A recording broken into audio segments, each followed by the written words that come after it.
Hi hello how are you? మా ఛానల్ని మీరు చూసినందుకు ధన్యవాదాలండి.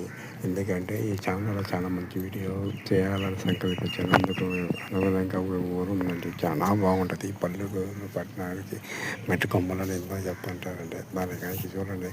ఒక చిన్న దారి, ఒక ఊరి మీద, ఒక పక్కన పొలాలు, ఒక పక్కన నీళ్ళ ట్యాంక్, ఇంకో పక్కన చెట్టు చీమలు, ఒక పక్కన ఆహ్లాదకరమైన ఇలా ఉండాలని ప్రతి ఒక్కళ్ళు ఉంటుంది.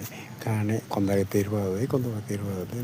నాకు తెలియదు కాబట్టి మీకు ఈ వీడియో చూపించి ఎంత బాగుందో గురించి చెప్పాలనుకుంటున్నానండి. ఇది నాగపేట చిలకూరు గ్రామం కాడ చాలా బాగుంటుంది. మనం మన ఉన్న ఆహ్లాదకరమైన వాతావరణం, ఏ జబ్బులు, ఎటువంటి ఇబ్బందులు చాలా బాగుంటుంది. హెల్త్ పరంగా మనం చాలా అదృష్టవంతులని ఒకటిగా చెప్పాలంటే ఇలాంటి ఎనర్జీ